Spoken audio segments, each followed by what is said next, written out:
Qutqaruvchilar guruhi tashlandiq binolar ichidan yovvoyi bir bolani topib, uni qo'lga olishdi. Bola o'ziga kelganida o'zini bolalarni himoya qilish zonasidagi boshpanada ko'rdi. Butun umrini xaroba binolarda o'tkazgan bu mitti bola uchun boshpana mutlaqo yangi dunyo edi. Toza kiyimlar, mazali ovqatlar, bularning hammasi unga g'alati tuyulardi. Shuning uchun u vaqtini ko'pincha tepalikda yolg'iz o'tkazar. Boshqa bolalar o'ynagani kelsa, tishlarini ko'rsatib, yovvoyilarcha qiliqlar qilardi. Bolalar undan qo'rqib qochishardi, chunki u gapirishni bilmas, tili tushunarsiz edi.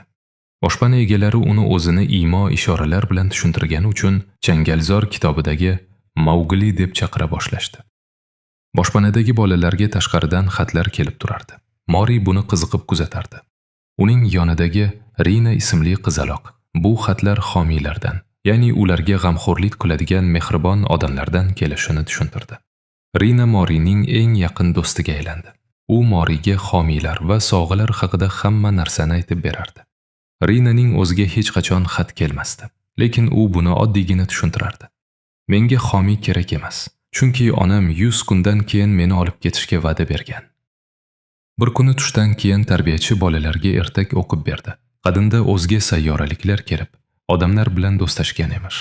Rina esa Morini taqiqlangan kitob ushlab turgan bir bolaning yoniga yetaklab bordi. U bola: "Tarbiyachi yolg'on gapiryapti. Aslida odamlar o'zga sayyoraliklar bilan atom bombalari orqali urushgan, lekin u maxluqlar bombalarni shunchaki yutib yuborishgan.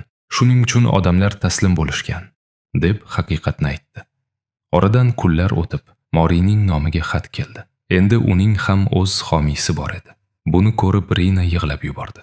Mori nega do'sti yig'layotganini tushunmasdi. Axir boyagina menga homiy kerak emas degandi-ku. Uni yupatish uchun Mori o'zining pechenyesini unga berdi. Rina onasi va'da qilgan 100 kun allaqachon o'tib ketganini va endi butunlay yolg'iz qolganini aytib, daryo yosh to'kdi. Mori uning yoniga o'tirdi. Do'sti yolg'iz emasligini his qilsin dedi. Rina Morining xatini o'qib berdi. Xatda shunchaki salom deb yozilgan edi. Konvert ichidan ko'k rangli gul tushdi. Kechasi o'sha gulning hidi Moriga qandaydir g'alati, ilgari hech sezmagan taskin berdi. Xatlar kelishi to'xtamasdi. Mori tez orada boshpanadagi eng boy bolaga aylandi. U rangli qalamlarni ovqat deb o'ylab yemoqchi bo'ldi. Lekin Rina ular bilan rasm chizish kerakligini o'rgatdi. Bir kuni bolalar kiyim yuvayotganida to'satdan boshpanaga bir ayol kelib, "Rina" deb chaqirdi. Bu uning onasi edi. Rina yugurib borib onasini quchoqladi. Mori esa uzoqdan ularga qarab turardi. Rina ketishidan oldin Moriga maslahatlar berdi. Ovqatni shoshmasdan ye, sog'lig'ingni asra. Unga sumka va poyabzal sovg'a qildi. Morini quchoqlab, "Baxtli bo'l" dedi va onasi bilan ketdi. Yana tepalikda yolg'iz qolgan Morining qalbida katta bir bo'shliq paydo bo'ldi. U Rinaning onasini ko'rgandagi quvonchini esladi va xat yozayotgan o'sha homiyni o'zining onasi deb o'ylay boshladi. Shu kecha Mori narsalarni yirdi-da, hech kimga bildirmay, onasini topish uchun noma'lum tomonga yo'l oldi. Mori ko'zini ochganida poyezdda ketayotgan edi. Poyezddan bir sahroning o'rtasida tushib qoldi. Tepalikka chiqayotganida uzoqdan dahshatli bezorilar kelayotganini ko'rdi.